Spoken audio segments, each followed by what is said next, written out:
63강의 공장이란 무엇인가에 대해서 말씀을 드리도록 하겠습니다. 지금까지 중소기업은 품질이 미래다라는 말씀을 먼저 드렸고요. 그 다음에 둘째 주제는 품질 관리는 뭐냐? PDCA를 관리하는 거다 하는 말씀 드렸고요. 일 잘한다는 건 뭐냐? 팀장이 제대로 일을 함으로써 조직이 일을 잘하게 하는 거다라는 말씀을 드렸고요. 오늘은 공장이 뭐냐 하는 관점에서 좀 말씀을 좀 드리도록 하겠습니다. 중소기업이 지금 머리끝부터 발끝까지 변해야 되는데 공장이 도대체 뭔지에 대한 인식부터 출발을 해야 된다고 봅니다. 그럼 공장은 뭐냐? 돈 만드는 곳이죠. 이익을 창출하는 곳이 바로 공장이다라고 생각을 하셔야 되고, 대기업과 달리 중소기업은 특히 공장을 통해서 부가가치를 창출하는 곳이니까 부가가치를 만드는 것, 돈을 만드는 것, 이게 바로 공장이다. 이거에 대한 이의가 없습니다. 이것으로부터 철저한 인식을 하셔야 되지 않을까 하는 생각이 들고요. 그래서 공장은 두 가지의 미션이 있는 거죠. 첫째는 돈을 만든다고 하는 미션, 두 번째는 서비스를 만드는 곳이죠. 그래서 공장은 부가가치를 만들면서 또 서비스도 동시에 만들어 가야 되는 그런 미션이 있습니다. 그래서 공장으로 하여금 부가가치를 창출하고 서비스를 만드는 이 두 가지 미션을 통해서 공장은 중소기업을 살리는 역할을 하게 될 것이고요. 그래서 오늘은 공장의 두 가지 미션에 관해서 말씀을 드리도록 하겠습니다. 공장은 두 방면의 생산이 있는 거죠. 하나는 제품 생산이 있고 또 하나는 서비스 생산이 있습니다. 제품 생산이라고 할 때는 성능, 기능, 외관을 말한다면, 서비스 생산하고는 품질, 원가, 데이터를 말하고 낱개를 말하죠. 그래서 이 보이는 제품을 생산하는 것과 보이지 않는 데이터를 만드는 것, 이 두 가지가 공장에서 나오는 산출물이다라고 말씀을 드릴 수가 있습니다.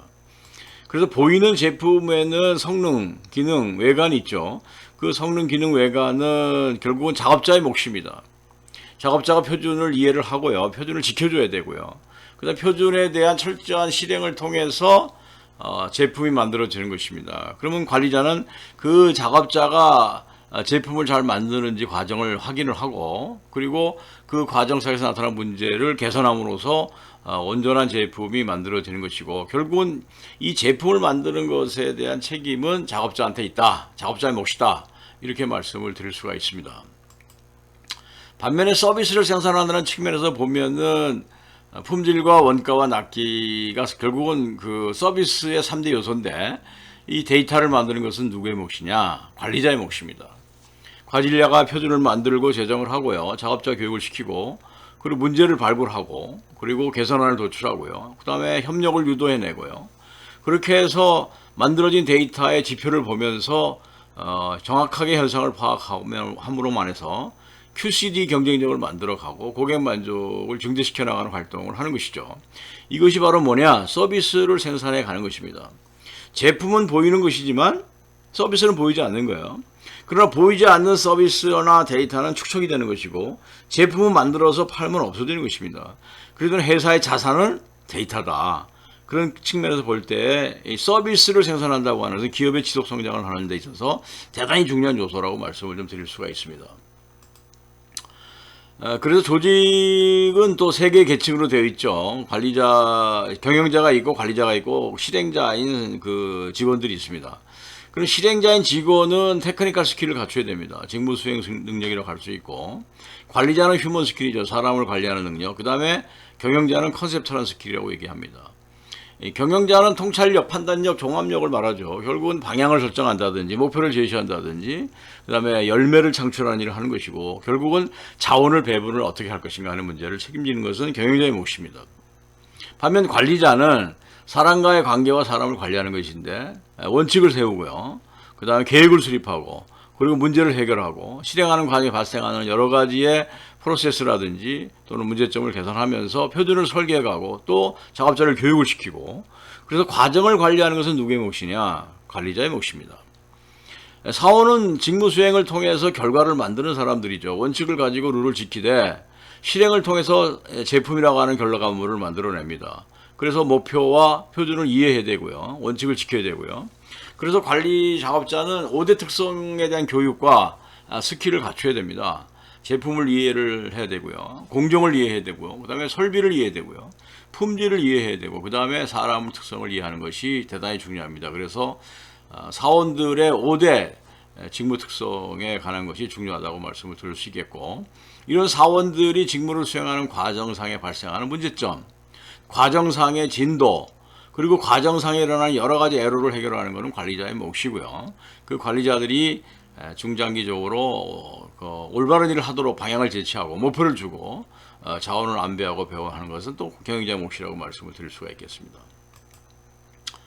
그리고 공장 안에는 품질에 대한 표준이 있죠. 품질 표준은 우리는 5MIJ라고 합니다. 맨, 머신, 매터리얼, 메소드, 그 다음에 메저먼트, 그 다음에 인포메이션, 지그, 프로덕트, 인바이먼트를 합쳐서 이제 5MIJ라고 그러는데, 이것이 바로 생산을 하는 데 있어서 필요한 조건을 정의하는 것이죠. 그 조건을 정의를 해서 그걸 표준을 만든 다음에 그거를 작업자 교육을 시키고, 작업자가 실행하는 가운데 그 교육 받은 대로 제대로 실행하는지를 점검하는 것은 그 제품을 검사해보면 하는 것이죠. 그 제품을 만드는 과정에서 불량이 발생했다.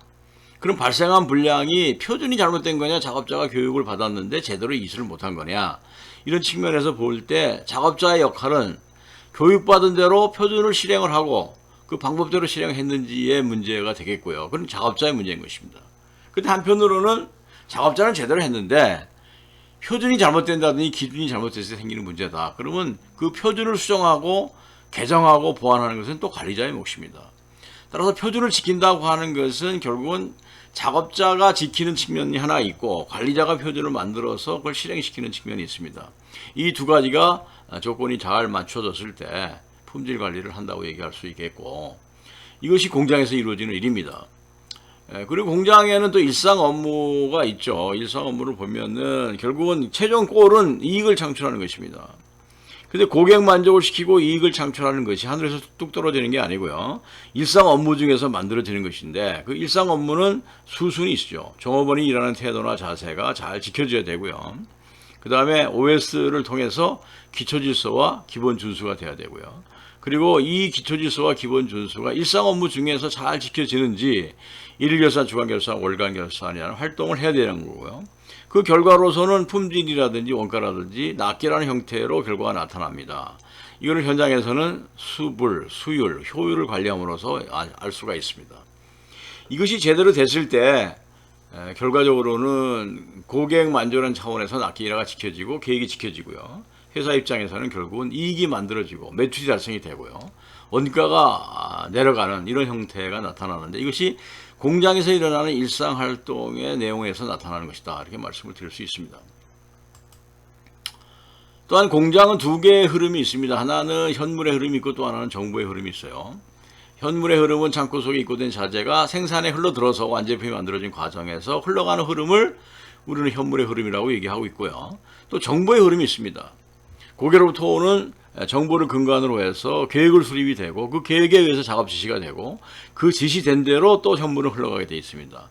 그냥 보이는 현물의 흐름과 보이지 않는 정보의 흐름이 공장 안에 존재하는 두 개의 흐름인데, 이 두 개의 흐름이 일치됐을 때 공장은 효율이 높은 공장이라고 얘기할 수가 있습니다. 대부분 정보의 흐름과 현물의 흐름이 엇박자가 나죠. 거기서 남아나는 낭비가 생기고 그 낭비가 결국은 이익을 갉아먹는 요인이 되는 것이 공장에서 일어나는 현상이라고 얘기할 수 있겠습니다. 그래서 공장은 마치 인간이 가지고 있는 오장육부와 같습니다. 인간은 오장이 있고 육부가 있죠. 오장은 간장, 심장, 비장, 폐장, 신장이라고 한다면 이거는 사람의 체질을 결정짓는 것입니다. 육부는 대장, 소장, 쓸개, 위, 삼초, 방광인데 이거는 사람이 먹는 음식과 음료, 물 이런 것들을 소화하고 신진대사를 이루는 기능이라고 할 수 있겠습니다. 그런데 육부는 비울수록 좋고요. 오장은 채울수록 좋은 것이죠. 이렇게 해서 한쪽에서는 영양분을 비축해 가고 한쪽에서는 에너지를 만들어가는 일을 하는 것입니다. 이것이 현장에서 일어나는 일과 동일합니다. 현장에는 현물의 흐름이 있는데 이게 육부에 해당이 되고요. 의사결정의 흐름이 있는데 이거는 오장에 해당이 됩니다. 그래서 현장에서 흘러가는 그 육부의 흐름 속에는 10개의 프로세스가 있는데, 첫째는 계획을 수립하는 단계, 두 번째는 발주 단계, 세 번째는 입고 단계, 네 번째는 투입 단계, 다섯 번째는 전공정 생산 단계, 여섯 번째는 버퍼 단계, 일곱 번째는 후공정 생산 단계, 여덟 번째는 완제품의 검사 단계, 아홉 번째는 완제품의 재고 단계, 10번째가 출하 배송 단계라고 할 수 있겠죠. 이 10개 단계에서 의사결정이 일어나는데 이것이 바로 프라피소스라고 얘기할 수가 있겠습니다. 그래서 사람이 오장육부가 건강할 때 총체적으로 건강한 것처럼 공장도 현물의 흐름과 정보의 흐름이 잘 맞고 관리가 됨으로써 건강한 공장이 될 수 있다라고 말씀을 드릴 수가 있겠습니다. 따라서 공장은 이와 같은 것들을 종합적으로 관리를 잘해서 이익을 잡는 그릇이다. 이렇게 정의할 수 있습니다. 그런데 이익이 왜 안 생기는가? 그릇 속에 구멍이 새고 이익이 새기 때문에 생기는 문제입니다. 결국 이 이익이 새는 것을 우리는 낭비라고 얘기하고 있죠. 재료의 낭비냐, 재고의 낭비냐, 악성 재고 낭비냐, 공수 낭비냐, 경비 낭비냐라고 얘기할 수 있습니다. 따라서 공장에서 이익을 만든다고 하는 것은 낭비가 발생하는 요인을 사전에 제거하는 활동을 말하는 것이고, 또 프로세스 상에서 일어나는 각종의 의사결정을 올바로 함으로써 이익을 만들어가는 활동이 공장이다라고 말씀을 드릴 수 있겠습니다.